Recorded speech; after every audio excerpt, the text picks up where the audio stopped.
Olá, o CISEC está realizando seu 13º pentálogo do fato ao acontecimento Travessias Sociossemióticas e convidou pesquisadores da comunicação e semiótica, bem como de outras interfaces, a participarem de diálogos científicos sobre o avanço do conhecimento em torno do conceito do acontecimento.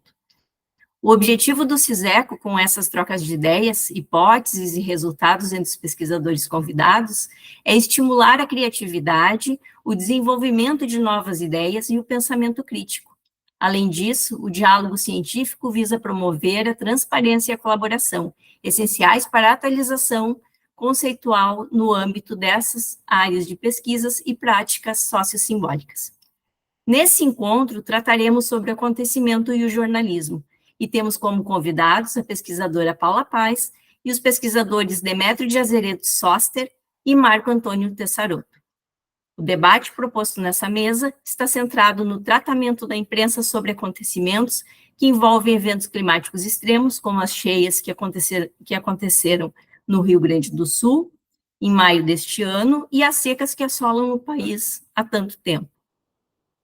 Vamos iniciar com a apresentação da pesquisadora Paula de Souza Paz, que é professora do Programa de Pós-Graduação em Jornalismo da Universidade Federal da Paraíba e pesquisadora CNPq-FAPESC, da Paraíba. Ela é doutora pela Université Grenoble Alpes e vai falar sobre quando a desinformação faz o acontecimento, enchentes no Rio Grande do Sul. Paula, obrigada por aceitar nosso convite, e a partir de agora eu passo a palavra para você. Certo, obrigada, Aline.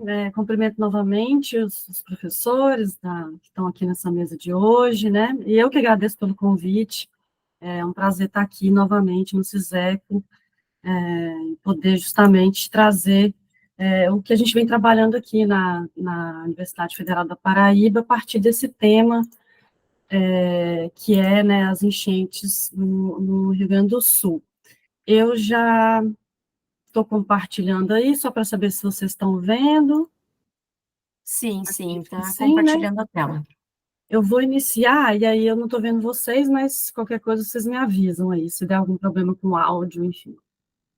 Então, deixa eu só voltar uma tela, né? Então, a minha apresentação vai gerar em torno, né, da noção de acontecimento e sobre o prisma da desinformação, que, como eu falei, é o que a gente está trabalhando aqui, né, principalmente a desinformação climática. Então, né, o título é Quando a desinformação faz o acontecimento em enchentes, no Rio Grande do Sul, de um acontecimento climático a um acontecimento jornalístico. E aí, no título, eu já me situo, né, dentro da noção de acontecimento, porque, como a própria chamada do CISECO lembra, existe uma vasta literatura sobre essa noção, né, sobre o conceito, principalmente literatura francesa, né? E eu parto justamente principalmente dessa pesquisadora, né, que chama Jocelyne Arquembourg, que analisou justamente o evento climático, né, o tsunami da Indonésia, Tailândia, etc., em que ela vai nos lembrar que o acontecimento ele é, antes de tudo, uma reviravolta da ordem das coisas, né? Então, assim, antes dele se tornar o interesse jornalístico, ele se dá ali no tecido social, e ele causa uma desordem, uma ruptura, né? Na inteligibilidade do estado das coisas, né, na sociedade, que vai muito além do campo midiático e jornalístico, né? Então, apesar de que aqui a gente vai olhar para a cobertura jornalística, eu acho importante pontuar, né, que existe o acontecimento e existe uma dinâmica, né, um processo pelo qual ele vai interessar o jornalismo e a mídia. E aí, se tratando de catástrofe climática, né, Arquembourg lembra que há uma sensibilidade mundial, né, em torno desse acontecimento, enfim, desses incidentes, né, climáticos. E, de fato, né, só uma contextualização, a gente pode perceber, né, no Brasil, e principalmente nos últimos anos, como essa temática ela vem ganhando relevância, né, em diferentes mídias, né, internacional, mas nacional também, e muito de uma agenda política, né, a eleição presidencial, né, o Lula girou muito em torno dessa temática também, né, do clima. Bom, e aí, continuando ainda na noção de acontecimento, uma coisa interessante é de ver nessa singularidade, né, especificidade do acontecimento, ela induz a duas outras noções, que é o olhar do público, né, então sempre o que passa ali na sociedade, e ele é também o que se destaca de alguma maneira, ele tem um certo ineditismo, né, e as enchentes no Rio Grande do Sul, a gente pode perceber isso, né, pelas manchetes, né, foi a maior enchente desde 1941, fora, né, enfim, as subidas do rio, né, tudo isso foi metrificado, enfim, tudo isso a gente viu através da mídia um certo ineditismo, né? E ao mesmo tempo que a gente afirma isso, que há aquilo que há essa ruptura, aquilo que chama atenção, a gente também sabe que há razões pelas quais esses acontecimentos vão atrair a mídia mais do que outros, né? E é o que eu vou buscar tentar entender essa lógica, né? Pontuar alguns elementos. Bom, isso tudo porque, né, para o jornalista, o acontecimento ele é um fato notável, inédito, incomum, né, aquele que vai ganhar a manchete, né, o destaque, e até mesmo um tratamento especial. Mas existem lógicas sociais que vão conformar, né, isso, né, que vão fazer com que todas as mídias vão olhar para esse acontecimento, né, o que o Champagne chama, né, de sincronização e focalização. A gente viu, né, o Jornal Nacional esteve presente, né, o apresentador, o âncora se deslocou para Porto Alegre, né, teve um ao vivo direto da cidade, outros jornais também fizeram esse deslocamento, né, e, então, assim, só para, né, contextualizar como existe um movimento de interesse que foi notável, né, essas movimentações, né.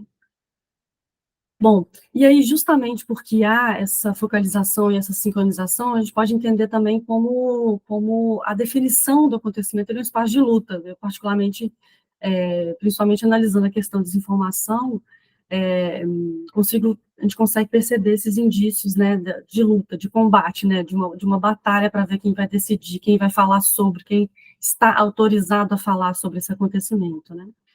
E aí tem um outro ator também que trabalha com a questão do acontecimento, que é o Arnaud Mercier, que ele vai lembrar justamente que, de uns tempos para cá, os mecanismos que faziam, né, que participavam desse fazer acontecimento, ele vai se alterar, né, ele vai passar por certas mudanças, muito pela né, a evolução, enfim, transformação da tecnologia, né, ou de como a gente usa essas tecnologias. E um desses apontamentos, né, dessa mudança do mecanismo, ele vai lembrar da desintermediação do jornalismo, né, que ele enxerga como uma nova engrenagem né, nesse dar conta, né, de um acontecimento, né, de escrever, né, na escrita do acontecimento, existe uma nova engrenagem que vai passar ali fora daquilo que a gente entende como um campo, né, jornalístico, e como isso vai alterar a forma como a gente percebe os acontecimentos. É daí que eu parto, né, para fazer análise, né? Então, assim, novos recursos, novos participantes, né? É o resumo dessa ideia do Mercier. E aí a gente entra nessa perspectiva dos jornalistas checadores, né? Que eles vão ampliar não só o espectro dos acontecimentos, como da atualidade, né? A gente pode dizer. Vai muito além daquilo que está né, na atualidade convencional, né, institucionalizada, na medida em que eles vão monitorar as plataformas, né, então é um novo olhar mesmo que chega, né, e nisso, né, o argumento é de que a desinformação ela pesa naquilo que vai ser definido, naquilo que vai dar um mérito pelo que a gente vai chamar de acontecimento, né.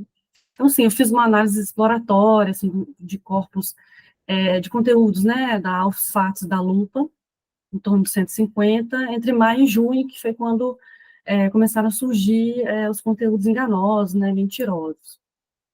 Bom, e aí, em relação ao acontecimento climático em si, a gente percebeu né, a presença de teorias da conspiração, claro, né, então, trouxe esse exemplo só para né, explicar o que seria essa teoria da conspiração.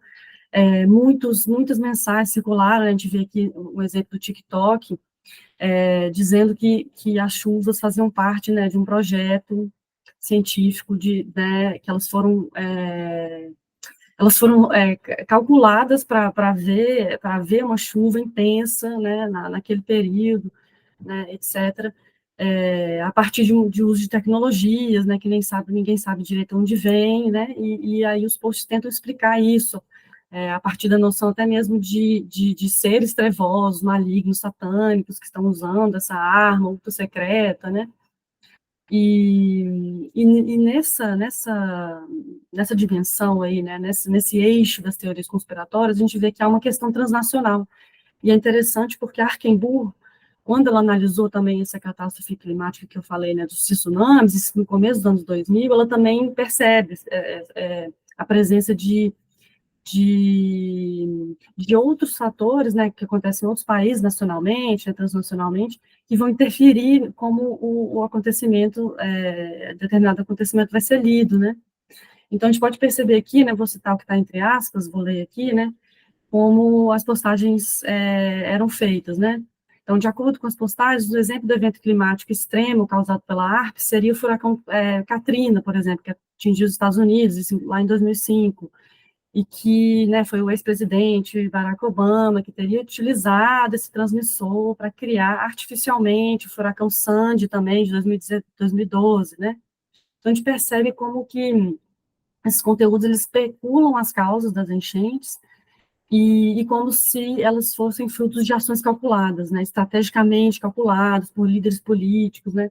Então, também tem essa dimensão politizada bem evidente nesses desmentidos, né, nos conteúdos que as agências desmentiram, né?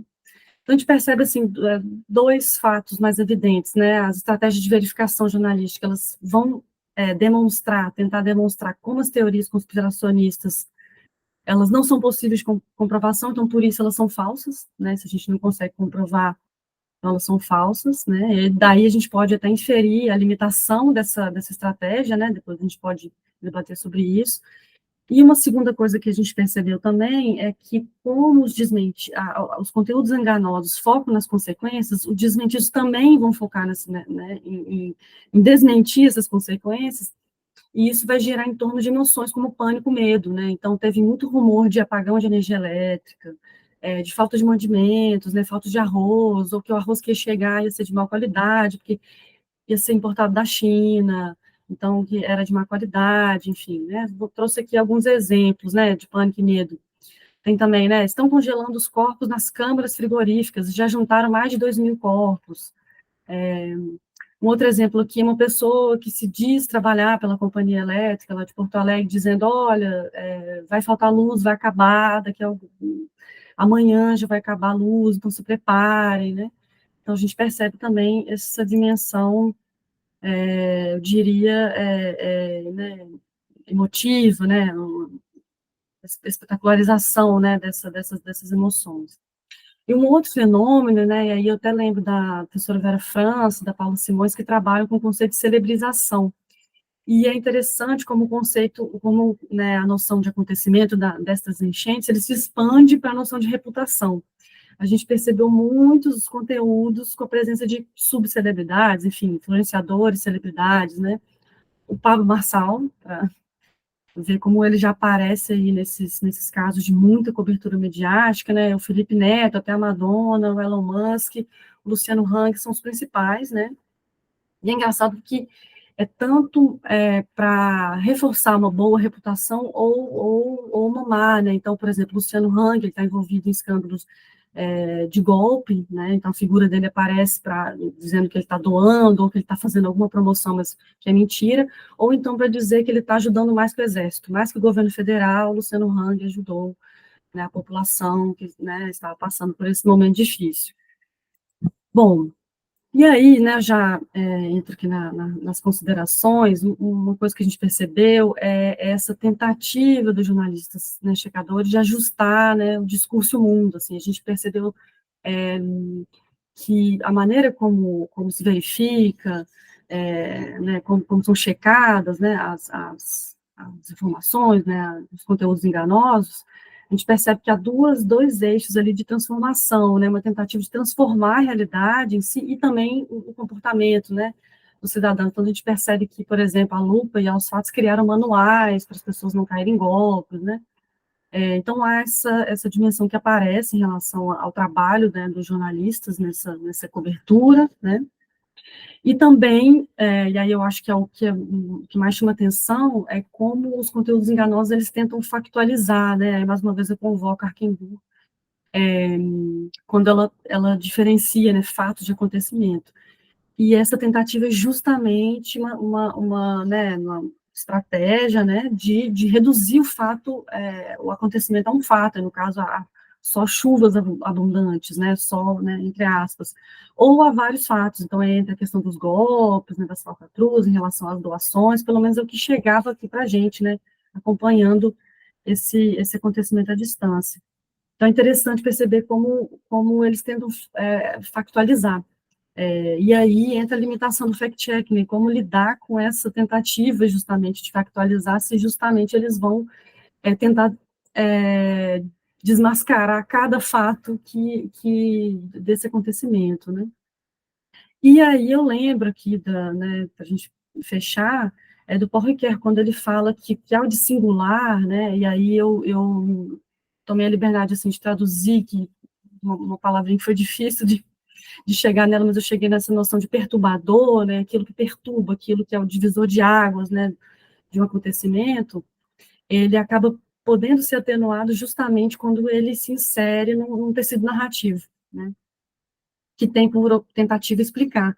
E eu acho que a desinformação, ela entra justamente nessa visada aqui, né, de que a partir do momento que ela entra numa lógica, né, de tentar explicar na causa-consequência, ela entra muitas vezes nesse binarismo também, simplificador, ela acaba justamente tirando aquilo que perturba, aquilo que a gente deveria realmente estar debatendo sobre esse acontecimento, né? Ele acaba passando à margem. Bom, e aí, né, eu só trouxe aqui as referências, né, principalmente a Arquimbu, que a partir dela, ela tem muita coisa escrita sobre, né, a questão climática, ambiental, né, e os outros também que eu utilizei para essa minha fala. Então, Aline, eu termino aqui e, né, está aberta aí para a gente continuar esse debate. Obrigada, Paula. Trouxe bastante coisa interessante, né? Uma perspectiva em relação ao conceito de acontecimento, articulado com o que tem acontecido, o que aconteceu aqui no Rio Grande do Sul, e essas questões também do novo papel do jornalismo, né? Que já vem sendo trabalhado de uma forma diferente, visto de uma forma diferente ao longo dos anos aí. E a gente vai retomar isso depois das apresentações no nosso debate. Queria aproveitar aqui também mencionar que nos nossos bastidores está a presença do professor Antônio Fausto Neto, que está nos prestigiando, e quem sabe ele participa do debate conosco mais tarde, depois das apresentações, né? E agora a gente vai acompanhar a fala do pesquisador Demétrio de Azeredo Soster, nosso colega, professor e pesquisador da Universidade Federal de Sergipe. Ele é doutor e pós-doutor pela Unicinos, pesquisa mediatização, jornalismo e narrativas. É membro da coordenação colegiada da Rede de Pesquisa em Narrativas Midiáticas Contemporâneas, RENAME, ligada à SBPJ. Sua apresentação tem como título Uma enchente de grandes proporções e a emergência das narrativas dissonantes. Demétrio, obrigada por aceitar o convite para participar de mais essa atividade do CISECO, e a palavra está contigo. Eu que agradeço a oportunidade. Antes de eu compartilhar, eu quero fazer os necessários agradecimentos à Aline, ao Fausto, sempre grato aos dois, ao trabalho, a possibilidade de estar aqui com vocês via CISECO, a professora Paula, ao querido amigo Marco Antônio. É um prazer muito grande estar com vocês. E eu vou dar uma notícia em primeira mão que eu acabei de saber aqui pelo WhatsApp, que eu acho que é importante para todos nós. Acaba de ser anunciada a aprovação do doutorado em comunicação na UFES, a Universidade Federal de Sergipe. o processo vinha tramitando há bastante tempo, se deve, claro, aos esforços já que os colegas do programa vinham fazendo, mas agora há pouco entrou no recebi o WhatsApp, então eu compartilho com vocês. É sempre bom quando o processo de formação se qualifica, né, apesar das dificuldades tantas. Bom, todos me ouvem bem, né? Então, eu vou falar desse tema e vou oferecer, dando, então, um bom dia a todos os presentes na mesa e aos que nos acompanham. Eu vou oferecer algumas reflexões em torno do conceito de quarto narrador, de narrativas dissonantes e de um novo conceito que eu começo a trabalhar a partir de agora, chamado efeito de contraste. Contextualizando, eu vou trazer algumas questões que já têm me preocupado epistemologicamente já há bastante tempo, em termos de pesquisa, e que, por ocasião das enchentes ocorridas ao sul do Brasil, elas ganharam, digamos assim, uma certa relevância. Então, eu vou começar pela explicitação conceitual dos principais pontos a partir de onde eu venho fazendo as minhas reflexões, e depois eu fecho mais no acontecimento para tecer alguns comentários dentro do espaço previsto.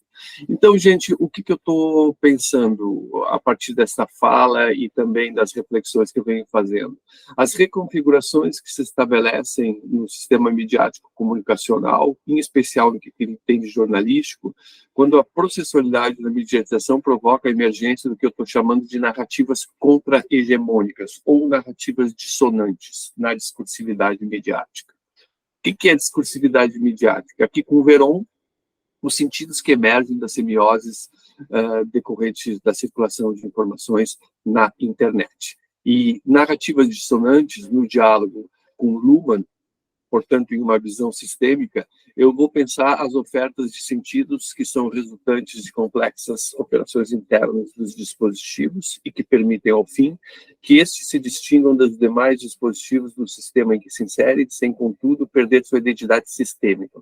Ou seja, eu estou pensando as ofertas de sentidos que se tornam possíveis, que tornam possível reconhecer o sistema como tal pelo viés da tematização, que é onde a gente reconhece o sistema do ponto de vista identitário, mas na perspectiva do que eu estou chamando de narrativas dissonantes. Então, gente, nós estamos falando de abordagens contra-hegemônicas que se estabelecem, como eu disse, em uma perspectiva sistêmica e que operam no plano simbólico como uma espécie de contraposição às ofertas de sentidos, previsíveis ou não, que usualmente são realizados pelos dispositivos que compõem o sistema em determinadas condições de enunciação. O fenômeno se trata de uma espécie de, eu vou pensá-lo como um efeito colateral que complexifica a própria natureza do sistema. Sistemas, a gente sabe, aqui com Luhmann, eles são autorreferenciais, seminalmente pensando, e a ideia toda é reduzir complexidade, né? Sendo que a mediatização se interpõe nessa perspectiva como uma chave hermenêutica que eu uso para compreender esse fenômeno. Em palavras mais simples, eu estou pensando que existe uma emergência de um modelo de narrativa que eu vou chamar de contra-hegemônica, ou dissonante, e que vai complexificar a própria essência do sistema midiático comunicacional. Então, a complexificação ao que me referi se verifica quando a gente observa que essas narrativas dissonantes, elas operam como geradoras de complexidades, antes de complexidades que de uniformidades, essa expressão é de Fausto em um outro contexto, e onde a percepção de onde a percepção que se trata de dispositivos e não apenas de lugares situacionais. Aqui eu estou dialogando com o Jair Ferreira, quando eu vou pensar o dispositivo como lugar de transformação, né? como lugar onde as coisas mudam, não apenas pontos de passagem ou ligações entre um momento e outro. Então, sempre que diferenças dessa natureza se verificam, e é por meio dessa hipótese que a pesquisa avança em relação às reflexões anteriores, doutorado, pós-doutorado, e depois nos momentos que sucederam a estes, complexifica-se a própria noção segundo a qual o sistema midiático comunicacional, ele próprio, um extrato narrativo, é marcado por uniformidades discursivas. Os que têm acompanhado as minhas reflexões lembram que eu sempre penso o quarto narrador, e eu já vou explicar o que é isso, como um momento por meio do qual e a professora Paula falou em sincronização a partir de um autor, o quarto narrador ele se estabelece quando todos os dispositivos do sistema midiático comunicacional passam a fazer ofertas de sentidos tematicamente semelhantes, vamos dizer dessa forma, resguardadas as diferenças de um e outro, né? É quando, por exemplo, há uma enchente de grandes proporções e toda a estrutura midiática comunicacional, em especial no que ela tem de jornalístico, passa a dar conta desse acontecimento, né, que é imprevisível, mas também pode ser previsível, uma Copa do Mundo, por exemplo, o anúncio do novo Papa. São momentos em que todo mundo fala a mesma língua, vamos dizer dessa forma, né? Então, a tematização é o mecanismo por meio do qual a gente identifica a emergência do quarto narrador. E o que é e onde se insere as tais narrativas dissonantes ou contra-hegemônicas? São diferenças que geram diferenças dentro dessa ideia sistêmica, mas a partir dos dispositivos, né? Ou seja, eu começo a cogitar a ideia, e aqui que a pesquisa avança, segundo a qual o quarto narrador ele é marcado antes por uniformidades, sendo que ou seja, todo mundo fala a mesma coisa. Não, há diferenças, e essas diferenças eu estou chamando de narrativas contra-hegemônicas. Então, aqui eu faço uma remissão breve para tentar atualizar o que eu tenho pensado dentro dessa ideia, desse fechamento conceitual de narradores. Eu vou pensar numa perspectiva topológica, ligado ao lugar situacional, e uma perspectiva tipológica, ligado à sua essência, né? Então, se eu pensar do ponto de vista topológico, ou seja, do lugar que ocupa na discursividade midiática, eu vou ter o primeiro, o segundo e o terceiro narradores no âmbito do dispositivo. São esses três círculos marcados, onde se insere na tela a editor, repórter, fonte ou personagem. Essa perspectiva é de Gerhard Genetti, pela literatura, mais tarde apropriada pelo Luiz Gonzaga Mota, professor da UNB, já falecido, e que vai pensar os narradores, a localização dos narradores, mas no âmbito do dispositivo, portanto, uma perspectiva de processos produtivos mesmo. E o quarto narrador, que é representado, como eu disse, pelo conjunto de dispositivos, ele é de outra ordem, né? Esse conceito nasce no pós-doutorado que eu fiz na Unicinos, e ele vai significar um extrato que se localiza numa dimensão sistêmica. Então, ele não é um lugar situacional, né, porque ele tem condições para que ele se visibilize, no entanto, ele existe em determinadas condições de enunciação. Se eu pensar sob outro ângulo, do ponto de vista tipológico, ou seja, da essência dos narradores, eu vou pensar que há três estratos. Os dois primeiros, narrador moderno, de Walter Benjamin, e depois o narrador pós-moderno do Silviano Santiago. Quem é o narrador do Benjamin? É aquele narrador moralista, representado por um sábio, que busca sempre transmitir alguma noção de moral, de valor no que narra. O Silviano Santiago, já vai dizer que o pós-moderno é como se fosse jornalista, né? E mesmo fingindo estar na cena, mesmo fingindo conhecer tudo, ele é, na verdade, alguém que olha distante, como se olhasse de cima de uma arquibancada. E eu vou dizer, em acréscimo a essas reflexões anteriores, que existe um terceiro extrato tipológico narrativo, que eu chamo de narrador mediatizado, que ele se personifica, em especial, quando o sistema midiático comunicacional ganha uma certa uniformidade discursiva por ocasião de acontecimentos como as grandes enchentes, os grandes abalos, as questões que mobilizam a atenção da mídia. Esse narrador mediatizado, diferentemente dos demais, ele não ocupa, então, um lugar situacional perene, Ele é intermitente, ele é plurivocal, ele é multifacetado, e ele reúne tantas características do primeiro como do segundo, como a soma dos dois em uma perspectiva complementar. E aqui depois eu explico o que é o narrador mediatizado, né? Que existe na condição de fenômeno midiático, ou seja, ele é dotado de autonomia, persistência e historicidade, e com capacidade de geração de historicidade. Aqui eu estou dialogando com o Eliseu Veron, né? E se eu digo que ele é mediatizado, eu digo que ele é afetado pela processualidade da mediatização, né? De onde se infere que ele mediatiza-se igualmente. E que essa condição mediatizada torna imperioso que ele seja pensado no plano da discursividade midiática a partir de dispositivos que sejam jornalísticos ou não. Então, identidade cambiante, né, o resumo do primeiro e segundo narradores de forma complementar, e a partir de determinadas condições de enunciação que torna possível percebê-lo.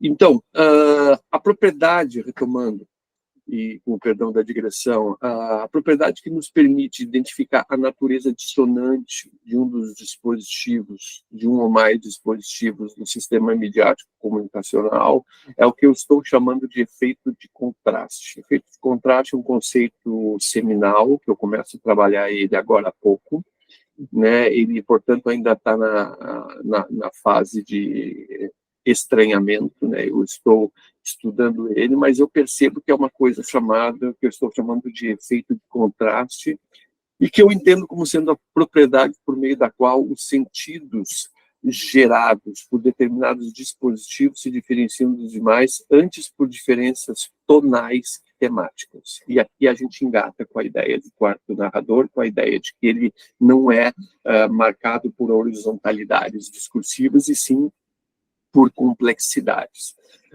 O que são diferenças antes tonais que temáticas? São diferenças que podem ser facilmente identificáveis antes pelo tom que são apresentados, do que necessariamente pelo conteúdo, dessa forma. Ou seja, algo é mais reflexivo do que elegíaco, algo é mais preocupante do que lamentável, algo requer que prestemos atenção em outras dimensões de compreensão do que do que está posto a título de aparência imediata. Algo é triste em contraposição ao alegre, preocupante em contraposição ao festivo. Tom e angulação são conceitos caros ao jornalismo, em especial ao jornalismo marcado por textos interpretativos, por textos de uma maior largura compreensiva, vamos dizer dessa forma. O que determina a natureza dissonante dos sentidos é a essência dos acontecimentos, claro, mas também os critérios e valores por meio dos quais as organizações e instituições estão por trás dos dispositivos se assentam. Em bom português, eu estou pensando, e aqui eu encaminho para o encerramento e faço a ilustração de onde eu estou observando, no caso das enchentes ao sul do Brasil, eu estou dizendo basicamente o seguinte, vamos lá, quando lá pelos dias 26 e 27 de abril de 2024, o Instituto Nacional de Meteorologia fez o alerta de que chuvas fortíssimas, bem acima da média, atingiriam todo o sul do Brasil, em particular o Rio Grande do Sul. O que aconteceu depois, nas semanas e meses subsequentes, foi um efeito muito próprio de natureza sistêmica, do sistema midiático comunicacional no que ele tem de jornalístico, ou seja, por processos de correferenciação, por processos de natureza sistêmica, todos gradativamente, lenta e gradativamente, ao fim, todos os dispositivos passaram a falar do mesmo tema, ou seja, as enchentes ao sul do Brasil. E passaram a se reportar a estes eventos de forma referencial e de maneira hegemonicamente informativa. Aos poucos, o gênero muda um pouco, pensando pela teoria do jornalismo, se tornam os textos também opinativos, né? Mas, sobretudo, é isso, é falar das enchentes, das tragédias, dos acontecimentos tais como eles vinham sendo interpostos, e o quarto narrador emerge dessa dinâmica, dessa processualidade, de tal forma que este é o assunto. Assim como foi o 11 de setembro, assim como foi a Copa do Mundo, do 7-1, assim como foram as grandes tragédias, as tragédias de grandes proporções, enfim. Nós tivemos a emergência do quarto narrador de uma forma muito visível e pelo viés da tematização a gente identifica o sistema. Para se ter uma dimensão mais ampla, eu fiz uma busca simples, depois nos textos que eu tenho trabalhado, eu trago muitos exemplos que todos conhecem pela mídia mesmo, pelos jornais, enfim, de como as cidades foram assoladas, as pessoas ficaram literalmente embaixo d'água, mas o fato de uma busca simples no Google, com o tema enchentes do Rio Grande, o enunciado enchentes do Rio Grande do Sul em 2024, leva a 15 milhões de resultados. Quer dizer, é algo espetacular sobre todos os olhares que se passa sobre. Então, a gente identifica, como eu disse nesse momento, a emergência, o sistema midiático comunicacional atuando como o quarto narrador. E a gente observa isso pelo viés da tematização e por relatos basicamente referenciais de natureza informativa e eventualmente alguma coisa em termos de opinião, mas basicamente informativos. Acontece que, em alguns momentos, essa uniformidade ela sofre uma espécie de uma ranhura. Ela é como se um dos dispositivos, então vamos lá, o que é um sistema? O sistema é um conjunto de semelhanças, certo? O sistema midiático comunicacional, eu vou pensar os rádios, as televisões, os jornais, os sites, as redes sociais, enfim, todos os dispositivos têm de jornalístico unidos por meio da oferta de sentidos internos no primeiro momento, mas depois externas, alinhadas tematicamente. Acontece que, em alguns momentos dessa processualidade, começa a emergir vozes dissonantes, portanto, contra-hegemônicas, falando, evidentemente, do mesmo assunto, as enchentes do sul do Brasil, mas de uma forma substancialmente distinta. Eu estou me referindo pontualmente ao site Sumaúma, que é tocado pela jornalista Eliane Brum, em Altamira, no Pará, no meio da floresta amazônica, portanto, né? E que, desde o primeiro momento, mais do que noticiar o assunto, passou a tratar com um vigor muito forte, com uma potência muito forte, e é um site de representação internacional, jornalístico, checado, com uma seriedade muito grande, que tem um grande respeito na discursividade midiática, pelo que significa organicamente falando. Sumaúma começa a fazer uma série de ofertas de sentido absolutamente distintas do ponto de vista tonal de seus pares jornalísticos. O que eu estou falando? Eu estou falando de matérias cogitando, desde o primeiro momento, a questão das fake news, das notícias falsas. Eu estou falando do uso de linguagens distintas, como quadrinhos, como áudios, como outras formas de expressão, para dar conta de particularidades nos moldes do que fez John Wesley quando escreveu Hiroshima, ou seja, foi buscar na particularidade uma visão mais horizontal do problema da Segunda Guerra Mundial. Eu estou falando de textos analíticos que vão pensar o aquecimento global, ou seja, não é um jornalismo referencial, não é um jornalismo informativo, ele também não se enquadra tão facilmente nas categorizações interpretativo, diversional, pegando pelo José Marques de Mello a partir do Luiz Beltrão, mas, sobretudo, é um jornalismo que vai se distinguir do ponto de vista tonal de todos os outros jornalismos que foram praticados, digamos, por meio de suas ofertas de sentidos naquele momento específico.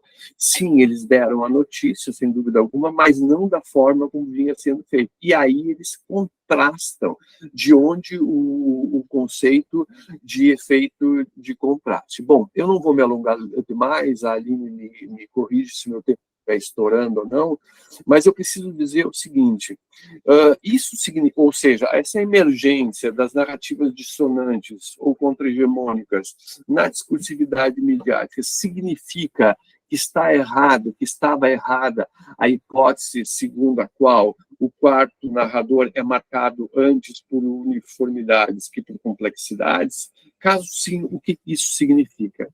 De fato, leva a entender a perspectiva de que nós não estamos falando de linearidades.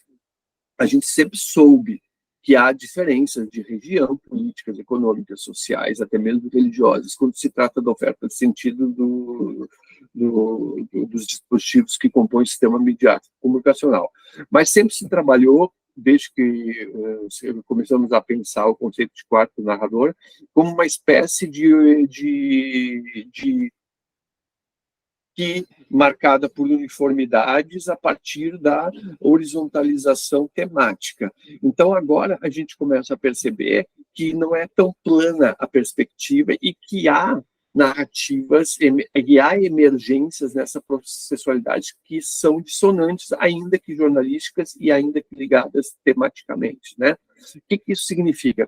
Significa que é mais, numa interpretação possível, que é mais um movimento, e aqui eu encerro, de natureza sistêmica. O que o Luhmann vai pensar no sistema? Qual é a função básica do sistema, qualquer que seja? É manter-se na relação com o ambiente, na relação com outros sistemas. E, para isso, seus processos são autorreferenciais e o que se busca, ao fim, é o fortalecimento identitário e também a geração de diferenças que geram diferenças. Beleza?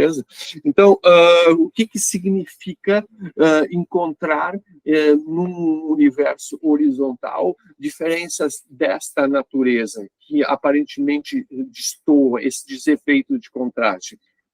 Na nossa interpretação, ainda seminal, evidentemente, nós estamos diante de tentativas de adaptação, portanto, de manutenção do próprio sistema na relação com a complexidade inerente ao seu entorno e aos demais sistemas. Por quê?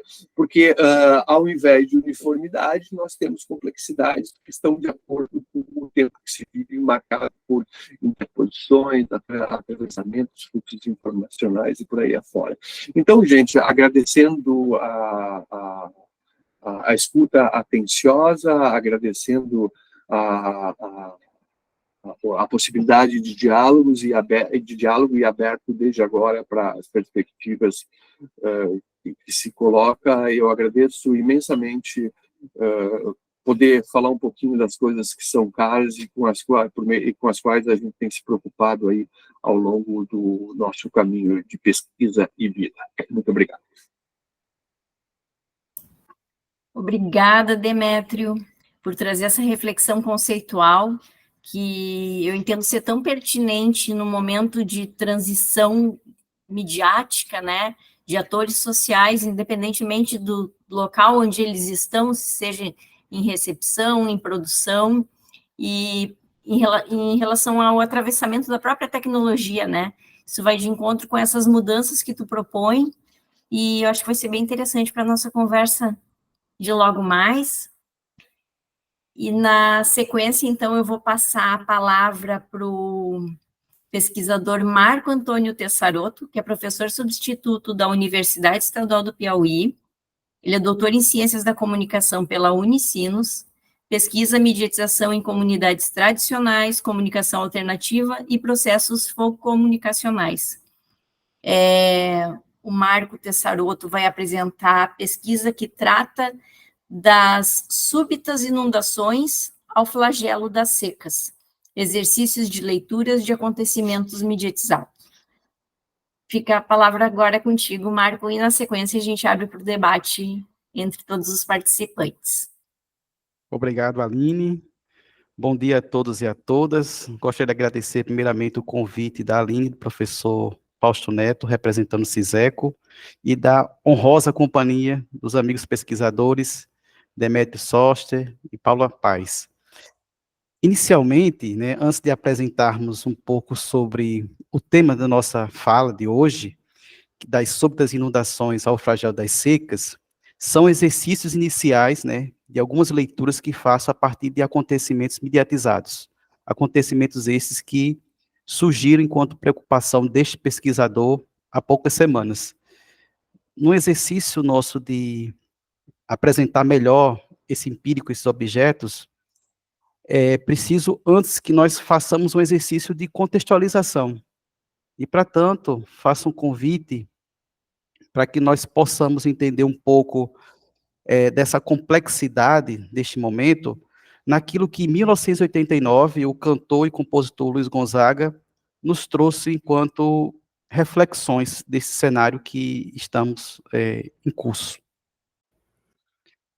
Bom, a partir desse cenário que foi descrito por Luiz Gonzaga em 89, que apresenta os atravessamentos dessa nossa contemporaneidade, para tanto, nesse estudo, ainda em fase embrionária, elencamos como locus de observação um empírico que foi recortado entre os meses de maio a setembro de 2024, que materializou na circulação mediática dois fenômenos climáticos antagônicos e que se caracterizam por aspectos diferenciados de agenciamentos na circulação do acontecimento.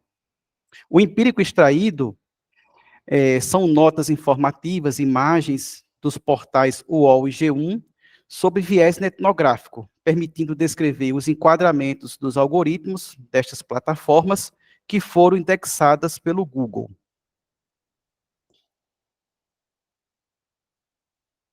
E nessa próxima imagem, que nós retratamos um pouco os enquadramentos mediatizados do acontecimento, das inundações do Rio Grande do Sul, realizadas em maio de 24, nós podemos observar dois enquadramentos que se pressupõem, né, em primeiro plano. À esquerda, nós temos o UOL e à direita, o G1. Como nós podemos observar essa paisagem emoldurada pelo próprio algoritmo, nós observamos que esse acontecimento ele se configura como um elemento de maior potência, né, de circulação. Que potência seria essa?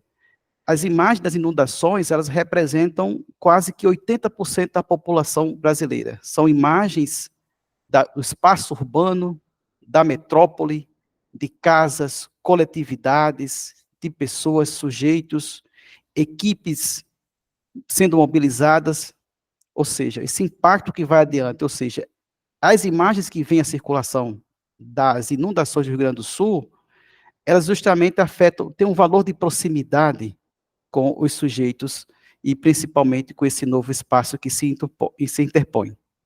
Já nesse segundo enquadramento que nós realizamos agora em setembro de 24, sobre a estiagem e as secas que ocorreram no país, nós observamos que, em contraponto àquele primeiro enquadramento, nós observamos aquelas angulações mais distantes, aquela terra distante, longe dos centros urbanos, da metrópole, ou seja, os fatos das cheias e da seca perpassam os campos sociais onde este acontecimento é apropriado por meios, atores e instituições. O fenômeno mais recente da estiagem, apesar de se caracterizar como um espectro geográfico mais ampliado, aquele flagelo que ocorria sazonalmente na região Nordeste, ele atravessou a floresta amazônica, campeou o cerrado, e suas consequências, ou seja, sua fumaça, passa a ser sentido nas demais regiões do país, no Sul e no Sudeste. Então, nós observamos que as dimensões dos acontecimentos, apesar deste espraiamento territorial da estiagem, as imagens das secas são cercadas por significações mais brandas nos campos sociais, como nós podemos demonstrar pelas imagens do próprio algoritmo, no Google. Nesse próximo tópico, né, que são algumas inquietações do olhar do pesquisador, com algumas perguntas norteadoras, nós passamos a refletir um pouco sobre essas potências, né, dessas imagens. como essas águas das inundações no Rio Grande do Sul chegaram, como no exemplo do nosso slide aqui, na cidade de Bahia, na Paraíba. Como essas águas circularam do Rio Grande do Sul, passaram pela região sudeste, norte e nordeste. Obviamente, temos o valor notícia do ineditismo, né? E pensando um pouco na questão do digital, o Canavilhas vai trazer também esse outro movimento, que é o valor notícia do compartilhamento. Mas, ao mesmo tempo, vem essa inquietação. Como a mídia trabalhou as imagens das inundações e da seca?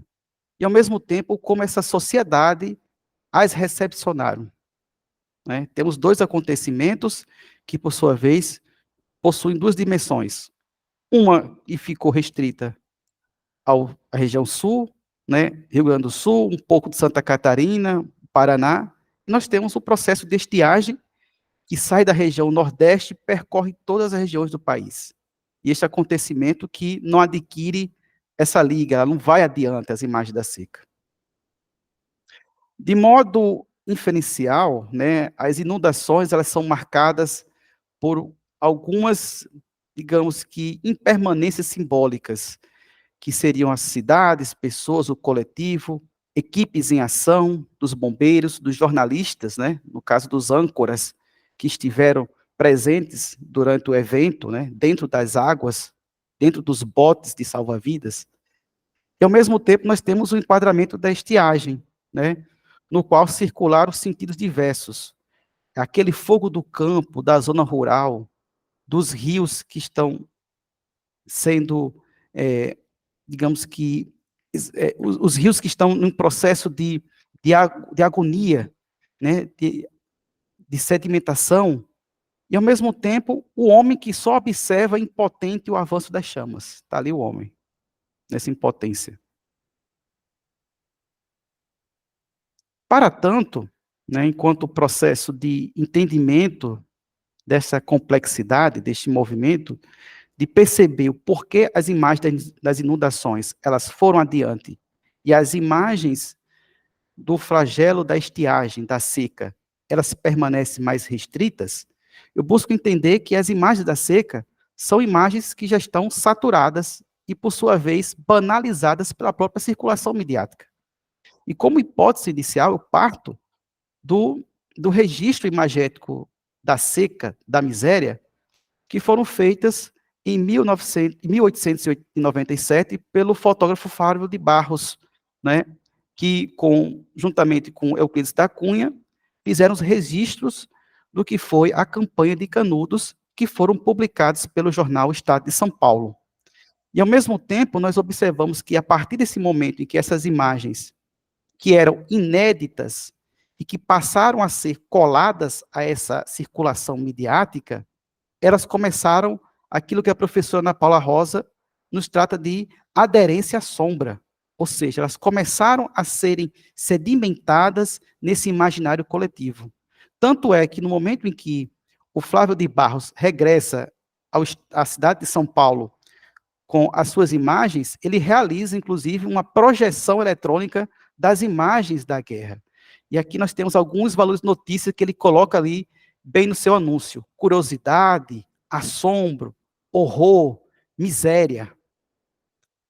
E aí, nesse momento em que nós temos, dentro da circulação midiática, as imagens da seca, tanto do conflito de Canudos, a imagem em plano aberto da cidade, da paisagem desértica, sem vida, do flagelo das pessoas que são migrantes, abaixo da imagem, e, ao mesmo tempo, os registros pós massificação desses meios impressos no país como um todo e também nos interiores do Brasil, as secas de 1915 e 1930 foram cada vez mais tornando essa aderência à sombra impulsionada, ou seja, o imaginário coletivo foi capturando esses enquadramentos, emoldurando, e mais à frente, nesse atual cenário, nós temos esse silenciamento, né?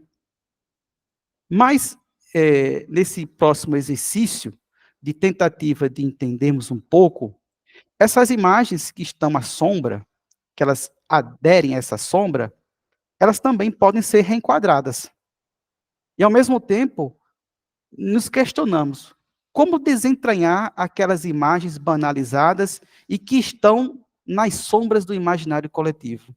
E, para tanto, no exercício de interpretação, nós observamos que, dentro do digital, além do valor notícia de compartilhamento e também do entretenimento, nós temos a estratégia do audiovisual, aquilo que o Canavides nos fala, que, inclusive, impulsiona e aciona gatilhos de processos de pertença à condição humana e de fragilidade diante do acontecimento.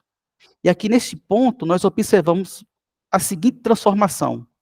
Enquanto na imagem da seca, na imagem dos incêndios, o homem que observa impotente, ele passa a agir como ocorreu no capítulo 80 da novela Pantanal, em 2022.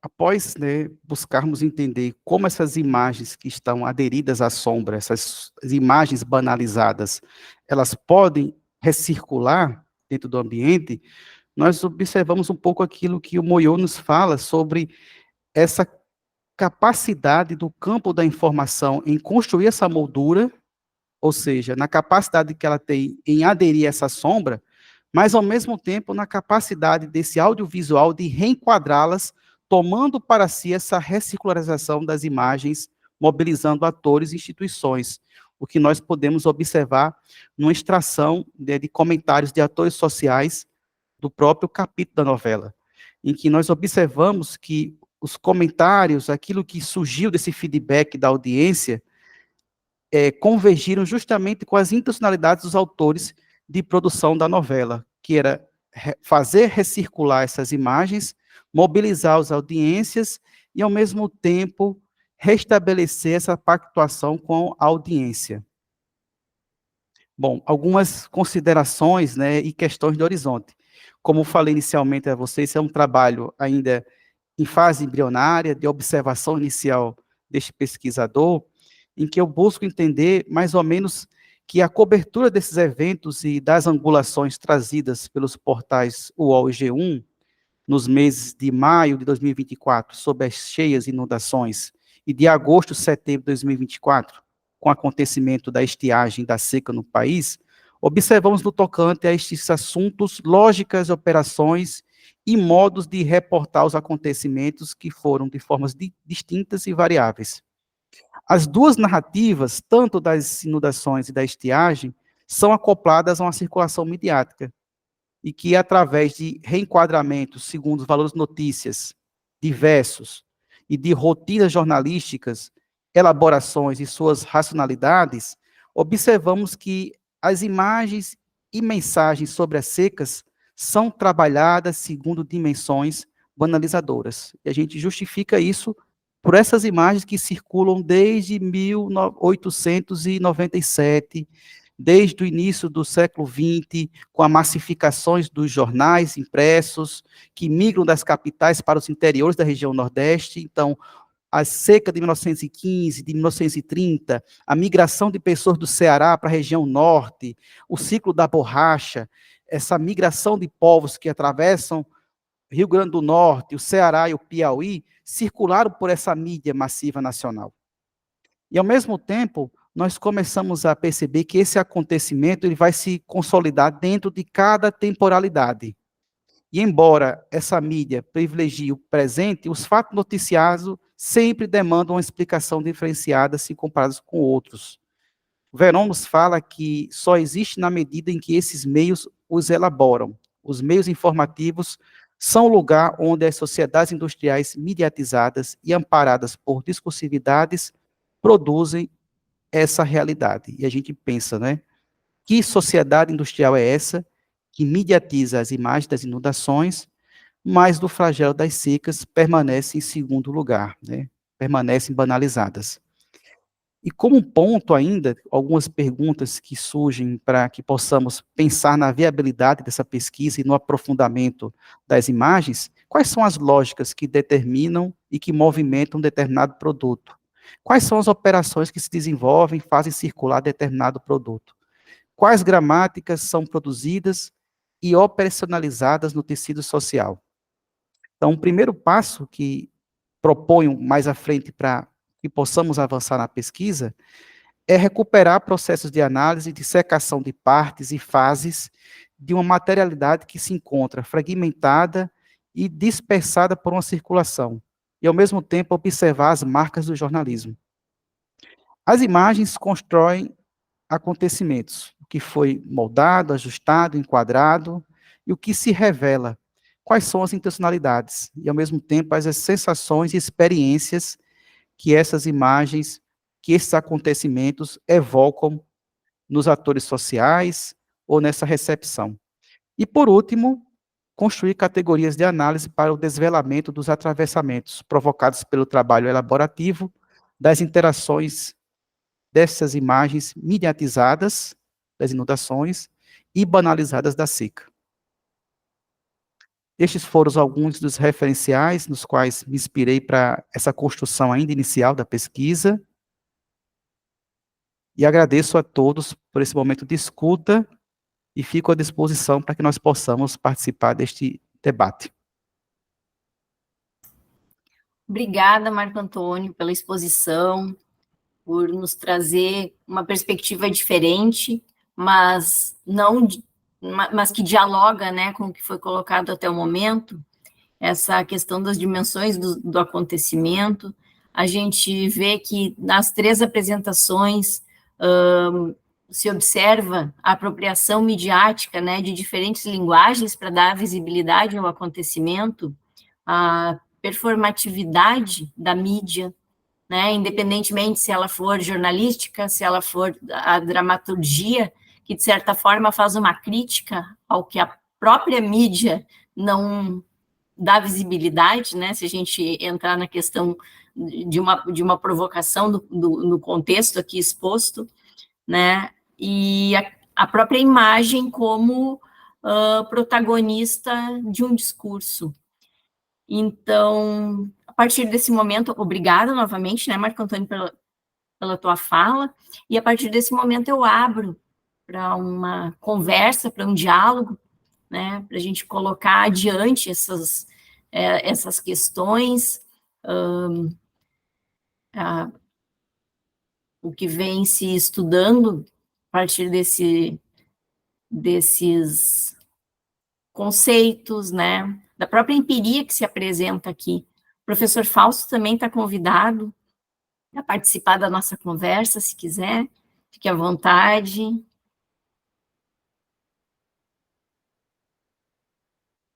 Demétrio, fique à vontade, pode falar. Se ninguém mais se voluntaria, começo eu, porque me parece que é uma manhã rica, o suficiente demais para que se fique calado diante de tantas coisas legais que se ouviu. Eu fiquei pensando, assim, a título de reflexão mesmo, né, a partir da fala da Paula, depois do Marco Antônio, na questão o que vem junto com os acontecimentos, digamos assim, são atingidos pela processualidade, são absorvidos pela processualidade da mediatização, né? A Paula traz aquela ideia, depois eu vou precisar, Paula, por favor, da referência do autor, quando vai falar em sincronização, focalização, porque isso eu encontrei reflexo um pouco no que eu tenho pensado como quarto narrador. Mas eu fiquei ouvindo a reflexão do acontecimento e depois das questões mais especificamente falando do Marco Antônio, da seca e das inundações, em algo que aconteceu, uma reflexão que eu tive foi ainda no CISERO, não me lembro qual edição que foi, o meu filho Pedro era muito pequeno, ele foi junto com a gente naquela ocasião, em que pareceu, assim, um insight, que quando o acontecimento ele é absorvido pela processualidade da mediatização, ele entra numa lógica de movimento, contudo, ele não é que ele se esvazia, ele muda substancialmente de personalidade, vamos dizer dessa forma. É como se fosse uma transformação celular muito significativa, do barro para o tijolo. Em tese, tudo é barro, mas são substâncias absolutamente diferentes depois que ocorre o processo da queima. Quando o Marco Antônio falava do por que as cheias no primeiro lugar, depois o Pantanal, eu percebia, eu pensei em rios voadores. O fenômeno dos rios voadores que vêm da Amazônia, que trazem as chuvas para todo o país, e que eles são, quando o algoritmo entra em ação por meio da internet, ocorre um fenômeno muito semelhante, só que, ao invés de irrigar o país, ao invés de regular as temperaturas do país, não faz mais do que passar pelo país, digamos assim, e sem provocar estranhamentos, ou melhor dizendo, provocando estranhamentos, mas os estranhamentos parecem não ter a capacidade de interferir, né, nessa processualidade. Então, muito mais do que potência, muito mais que uma questão de ordem moral, tipo, o que está acontecendo, sabe? É uma questão mesmo de gramática, de compreensão e de gramática de acesso, digamos assim. É como se estivéssemos inertes diante de um mundo que subitamente se apresenta e nós ainda estamos falando linguagens antigas para tentar compreendê-las. Eu falei ontem na aula, aqui na UFSC, com os meus alunos, eu pedi que eles me comentassem sobre a cadeirada do Datena no Pablo Marçal. E todos eles, por humanos, e por sensatos, e por sensíveis, falaram das questões de ordem moral, enfim, mas nenhum deles entrou na questão que me parecia também muito significativa, que é a potência que aquele gesto tinha na relação com os algoritmos, entende? Quer dizer, é outra linguagem, é outra forma de fala. Então, é uma reflexão sem muito foco definido, mas que emerge a partir das falas de Paula e de Marco Antônio, que eu trago à discussão, caso vocês queiram comentar ou não. Mas me parece que é isso, sabe? Quando os acontecimentos eles começam a circular, parece que eles deixam de ser os acontecimentos, eles são outra coisa. Eles já eram, né, porque eram frutos de observações de segunda ordem, né, pegando lá pelo Luhmann de novo, né, e que eu acho que o Canaviras, ele dialoga um pouquinho por aí também, quando ele vai falar das questões. Mas eles são jogados numa circularidade que se transforma em outra coisa e parece que fica difícil compreendê-los em essência, me parece, pelo menos com a linguagem que a gente usa. É isso, obrigado, tá?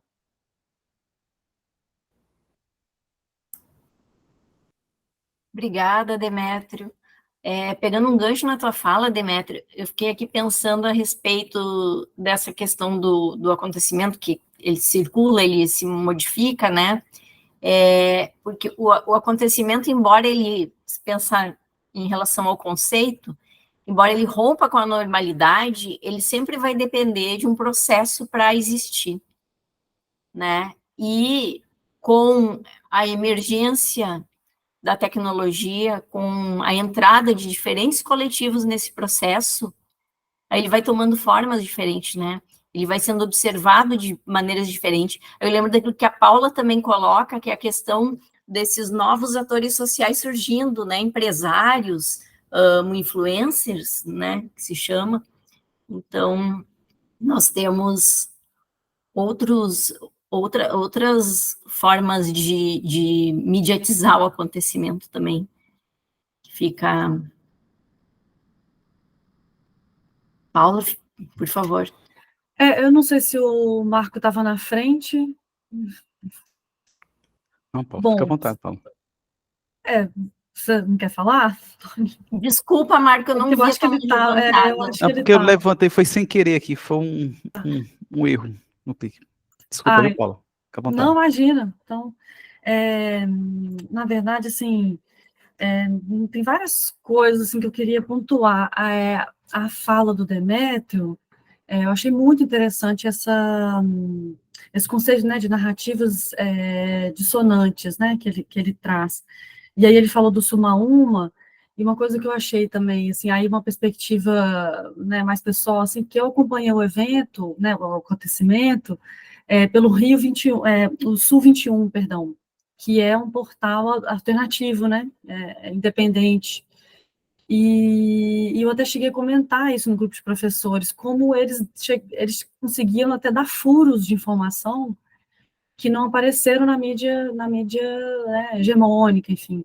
Então, eu não sei, né, se vocês ficaram sabendo do caso da Taurus, né, que a Taurus enganou um grupo de pessoas que estavam voluntariado, dizendo que tinha que buscar crianças, não sei, no aeroporto, alguma coisa assim, e quando eles chegaram lá, eram armas que eles tinham que deslocar.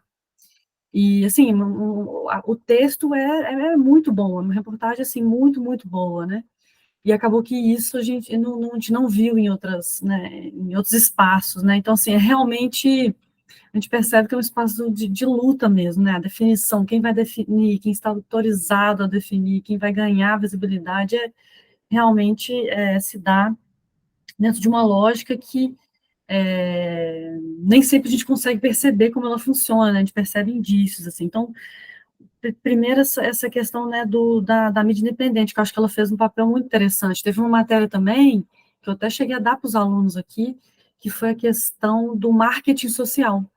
Ele questionava como as empresas estavam se valendo da tragédia para fazer uma boa imagem pública, né, criar uma boa imagem pública. E o texto debate isso, chamando, inclusive, comunicadores para falar, né? Outra coisa que eu achei interessante, porque nem sempre os comunicadores são fontes, né?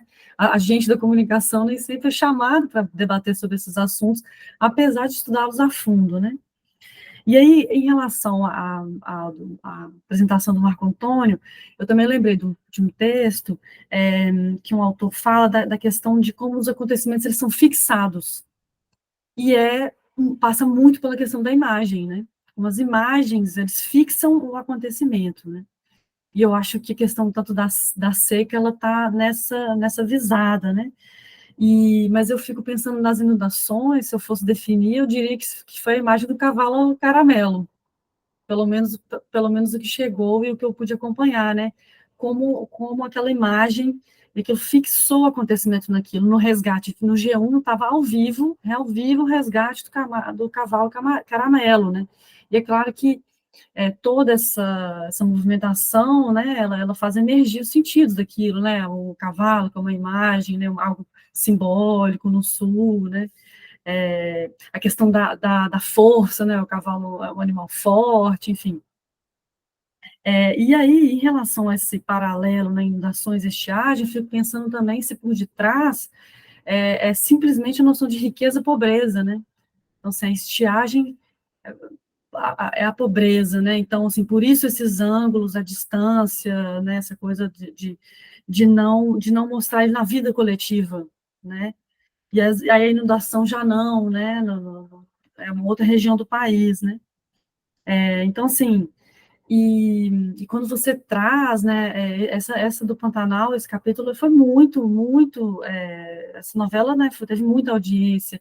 Eu fico pensando também que, mesmo se não tivesse a teledramaturgia, né, como as mídias também, elas fazem mesmo uma cultura do acontecimento. Acho que a gente tem uma cultura de acontecimentos no plural, sabe assim? A gente tem o acontecimento, né, seca, enfim, a gente tem acontecimentos que são mais datados, né, tipo, né, Dia das Mães, né, o Natal, enfim, datas comemorativas, e tem uma certa cultura já com o que nos acontece, né, assim.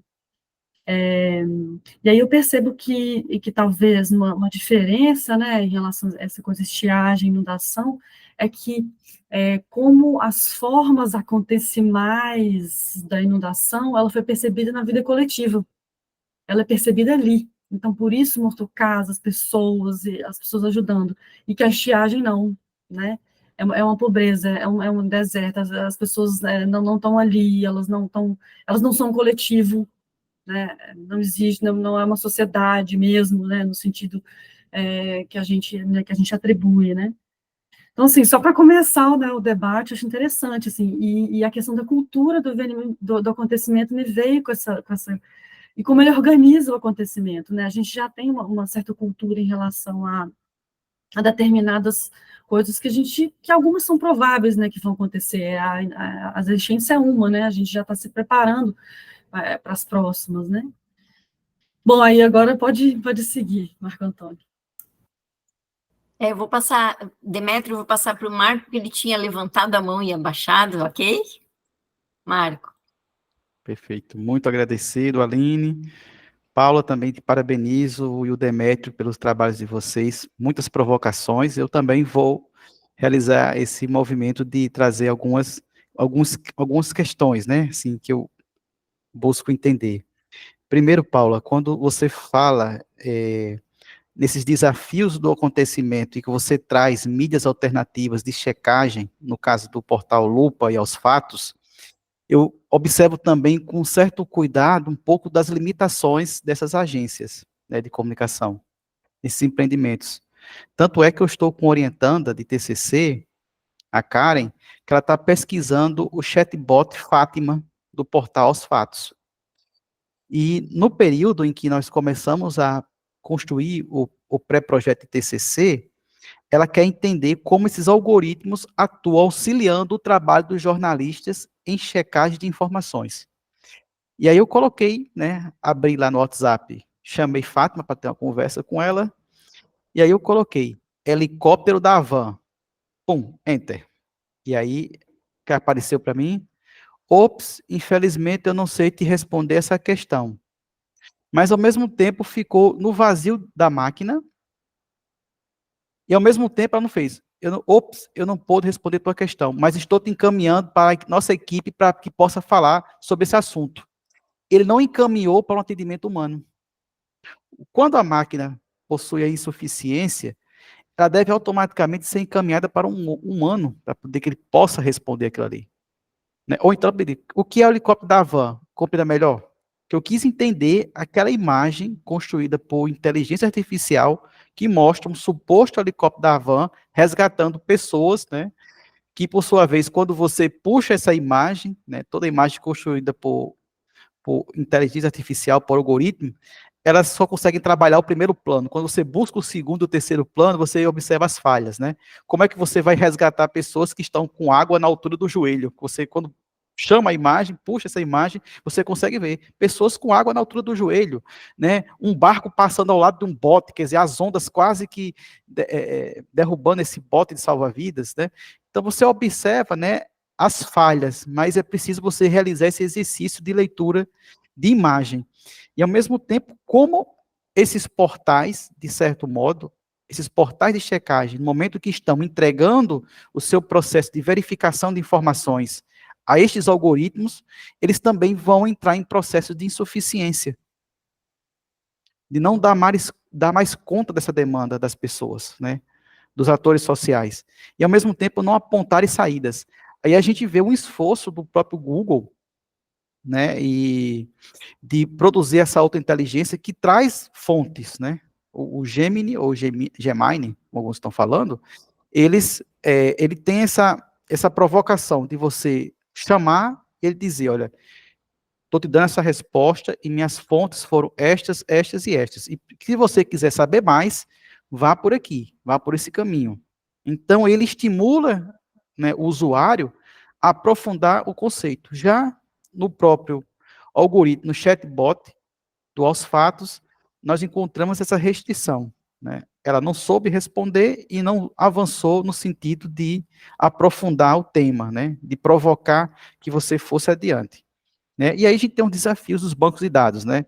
O gabinete do ódio que fabrica a fake news, a desinformação, tem um ritmo de produção, e o banco de dados da Lupa e do Aos Fatos tem uma outra temporalidade, e aí a gente observa que estamos sempre correndo atrás, né, ou tentando ver as consequências das afetações após o leite derramado, né, então é muito esse trabalho, né, de correr atrás.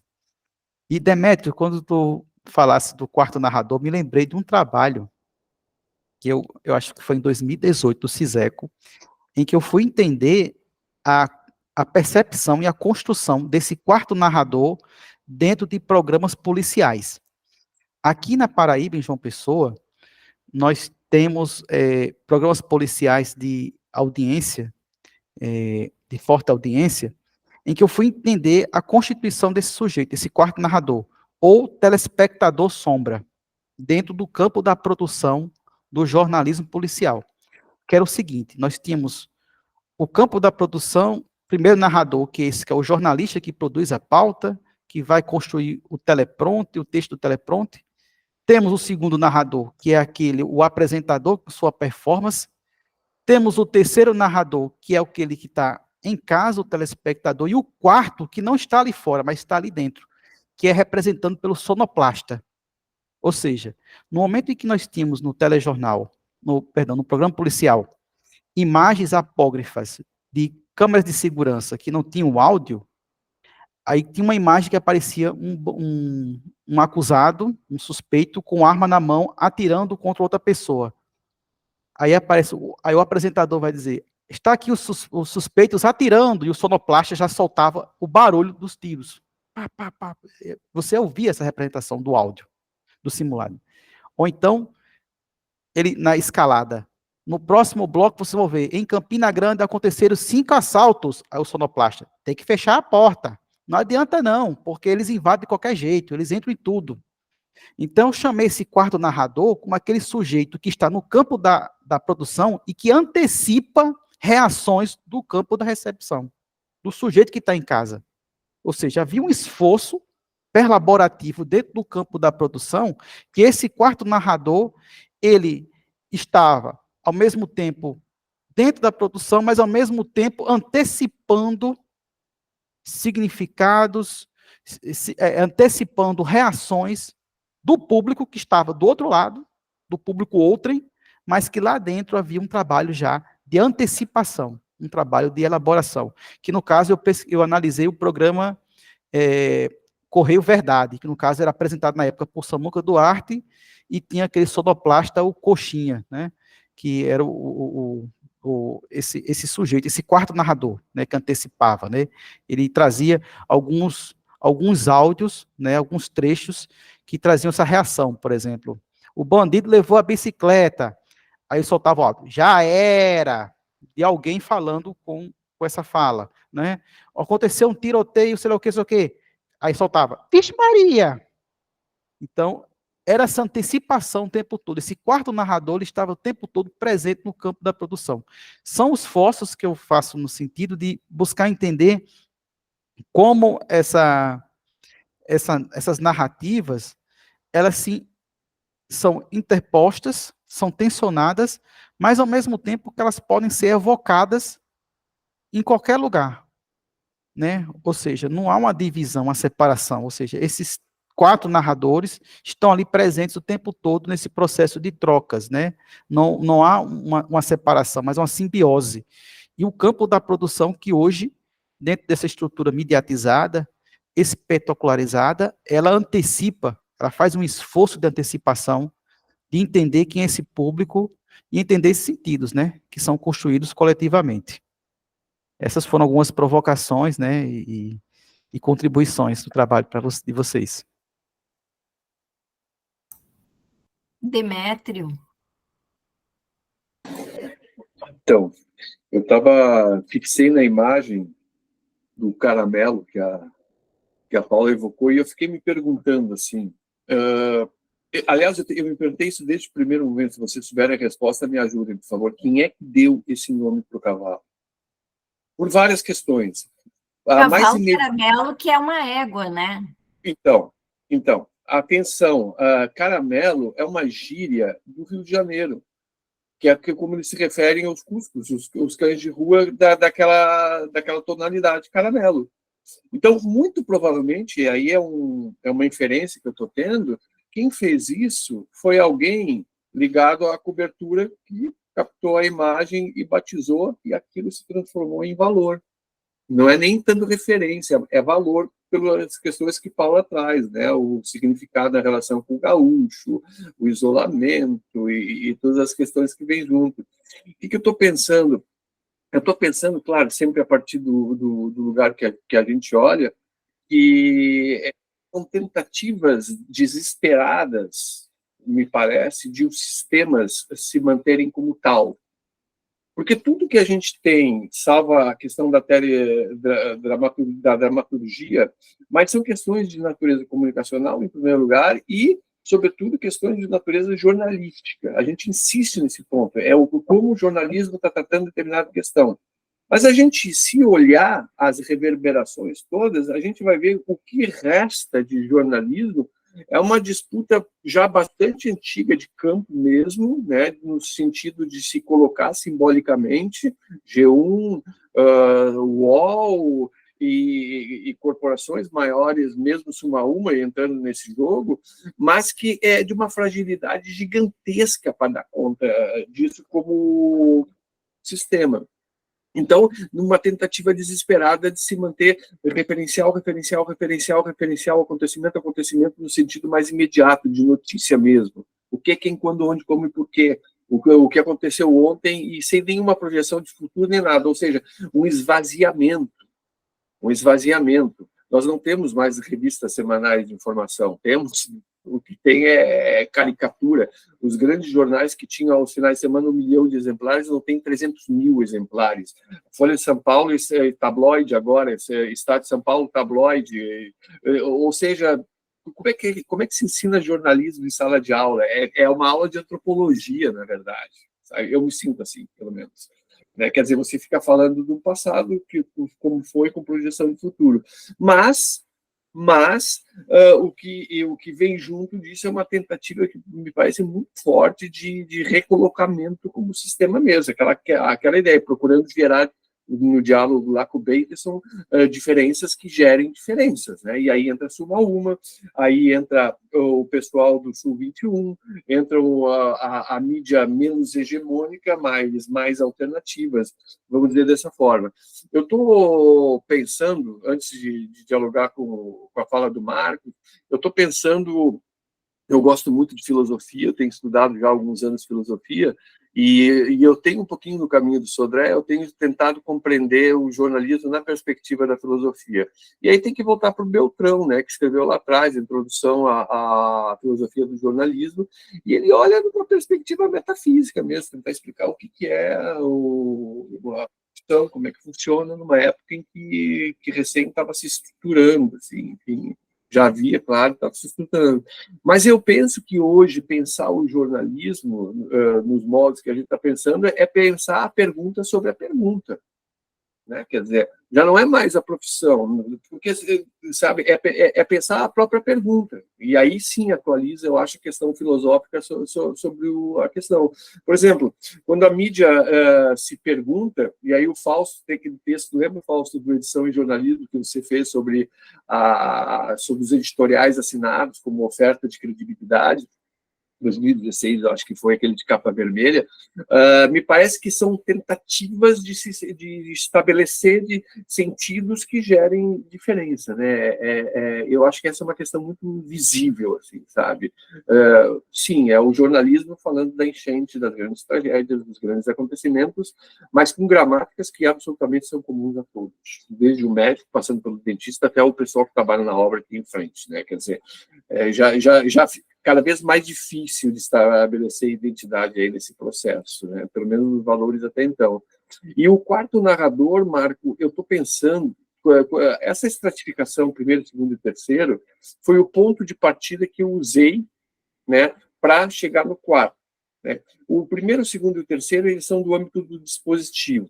E aí, o que o Mota faz? O Mota vai dizer que a organização é o primeiro, depois o segundo são os repórteres, os editores, e o terceiro são as fontes, né? Mas tudo isso no âmbito do dispositivo, dos processos produtivos do dispositivo, internos, portanto, que, claro, oferece sentido. O quarto, ele é quando você consegue, por processos de correferenciação, que dois ou mais trabalhem na mesma, digamos assim, oferta de sentidos do ponto de vista temático, pelo menos, né? Pelo menos.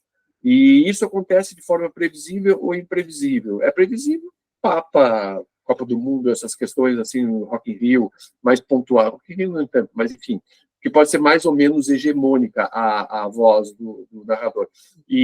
Ou imprevisível, né? Que são os acontecimentos que a gente está debatendo aqui, que eles emergem, sabe? E rompem a lógica da discursividade midiática e todo mundo literalmente fala nisso, né? A questão, então, é mais ou menos essa dimensão de sistema. E aqui, para encerrar, não ficar muito longo minha fala, é um campo muito tenso, né? Porque você vai trazer esse conceito de narrador de uma perspectiva analógica, né? Essa discussão desde o Genetti, passando pelos estruturalistas e sendo apropriada pelo Reis, que atualizou agora no dicionário dele, pelo próprio Mott, que vai trazer para a comunicação, nós estamos falando de um tempo analógico, né, de processos produtivos, de ofertas de sentido a partir do impresso, a partir da rádio, a partir da televisão, coisa e tal. Então, quando eu vou dizer que o quarto narrador, ele é, na verdade, uma processualidade, não um lugar situacional, é disso que eu estou falando. É quando ele deixa o âmbito, ou melhor, quando ele reconhece as ofertas de sentidos que partem dos dispositivos, e aí você tem uma espécie de uma ligação que permite dizer, olha, isso aqui é da ordem do direito, isso aqui é da ordem da educação, isso aqui é da ordem do jornalismo, nessa perspectiva, e que é frágil como todo o sistema, né? Quer dizer, porque são irritações de todos os lados, já do meio, dos demais dispositivos e por aí afora. Então, é interessante pensar isso com vocês. Eu acho que a grande questão é a pergunta sobre a pergunta que a gente faz, né? Aonde ela nos leva. De manhã, hein? Uau! Vontade de passar a manhã aqui toda, né, conversando, mas infelizmente a gente tem um tempo e ele já está se encaminhando para o final, mas eu queria convidar o professor Fausto, se ele quiser dar alguma contribuição. O seu microfone está fechado, professor. É uma rápida observação que eu faço a partir de recuperação de fragmentos das palavras de alguns colegas, né? Fragmentos que se misturam, evidentemente, se afirmam, coafirmam, e pego a deixa quando alguém disse que quando passa a circular, o acontecimento passa a ser outra coisa. E aí eu trago, propositadamente, para uma citação, o conceito de circulação. Porque nós estamos falando das transformações que o jornalismo sofre ou produz, e, com certeza, recorrendo sempre a modelos, ainda que sejam modelos novos, emergentes, mas não escapamos dos modelos, né? O Demetrio fala lá do Beltrão lá atrás, né? Depois falamos depois de autores mais contemporâneos, esquecemos outros, evidentemente, mas o que me faz citar essa questão, quando passa a circular o acontecimento, passa a ser outra coisa, é justamente sobre duas coisas, sobre essa instabilidade do modelo com que trabalhamos, que coisa é essa que passa a ser outra coisa, e que lugar é esse que nós não nos retemos, não nos detemos, mas citamos a existência dele, que é o lugar da circulação. Mas é um conceito que exercitado de tal modo que ele vira uma coisa rígida, fixada. É dado. A circulação é coisa dada. Quando mais e mais, as falas de todos nós aqui chamam atenção para um processo imenso de deslocamento, né, da notícia, de um fluxo a outro, e esses deslocamentos de fluxo a outro, de tecnologia a outro, vai operando também interpretações, leituras, sentidos outros, né? A imagem da seca vista pela fotografia parada, depois a fotografia que é movimentada pela televisão, e a imagem das enchentes que vem de um potencial que não sabemos a priori, mas vem. Então, eu não sei, efetivamente, falar desse conceito de circulação para os jornalistas parece ser uma ofensa, é uma abstração, porque não pertence à sua manualística, né? E quando pertence, esse conceito ele é visto estaticamente, sem problematizações, quando eu acho que ele é o centro. Quando alguém estava explicando aí as diferenças entre o chatbot, qualquer coisa, e o Google, não são entidades abstratas, são entidades que são fundadas em fundamentos, em operacionalizações, em racionalidades, que têm como objetivo a oferta da realidade em termos de operações de sentidos. Então, tem uma movimentação, tem um fundamento de operações aí, né? Assim como, digamos assim, nós falávamos muito há tempos atrás dos porta-vozes, né? E os porta-vozes hoje são dinâmicos, não são mais figuras, entidades afixadas no contexto da noticiabilidade, todos são porta-vozes, né? E são eleitos porta-vozes de ocasião, muitos deles. Então, isso nos convoca, questionando a minha observação, é uma rápida consideração e provisória também, faz parte das minhas perguntas, né? E das minhas precariedades também. Em que medida é preciso alargar também o conceito, esse invólucro sobre que protege o conceito sistêmico, quando existe um conjunto de conceitos correlatos que chama atenção para operações e que chama atenção, inclusive, para a dinâmica da circulação. Exemplificando, tem uma passagem que passa muito batido na obra do Luhmann, cito porque o Demétrio citou aqui, mas com frequência não é um autor bem querido pela comunidade. As pessoas viram o beicinho, é distante, é filosofia. Não é. Não é só filosofia. Pois bem, o Luhmann tem dois conceitos que não são trocadilhos, são de uma profundidade muito singular. O conceito de construção da realidade e da realidade da construção. O conceito de construção da realidade é alguma coisa que tem a ver com os processos que são elaborados pelas gramáticas, pelos modos de produção jornalística, para apontar o caso na forma de acontecimento. Quer dizer, a construção da realidade, né? Quer dizer, é aquilo que é apontado, que é ofertado.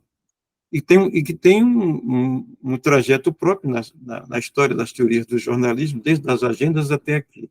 Mas quando nós falamos da realidade da construção, nós estamos falando de uma racionalidade sobre a qual se funda o trabalho de construção da noticiabilidade. Não é a realidade da construção sobre aquilo que o jornalista se remonta, mas o fundamento epistemológico sobre o qual repousa a construção, o trabalho do jornalismo, né? Quer dizer, realidade da construção. Quer dizer, que realidade é essa? Se funda através de que conceitos, de operações, de elaborações, e que são específicas, de um lado, deste campo, mas que fazem interface com conceitos de campos correlatos, digamos assim.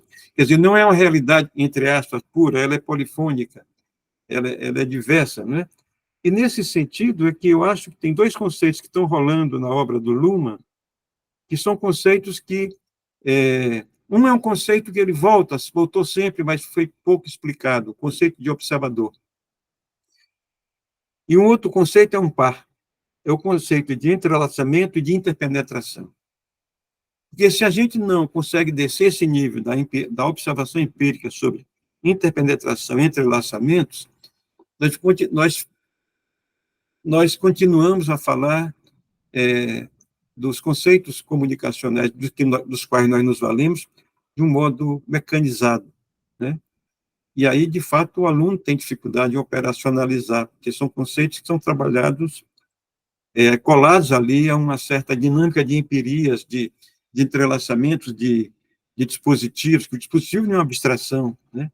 Eu acho só interessante se nós estudássemos as lógicas, fundamentos desses dispositivos que nós nos valemos hoje na mediatização para produzir noticiabilidade. Só isso já é uma coisa interessantíssima, porque há subjacente a esses dispositivos fundamentos extremamente distintos e que tem a ver com a questão da circulação e com os efeitos de sentido que isso pré-muniza, né, ou pré-anuncia, digamos assim.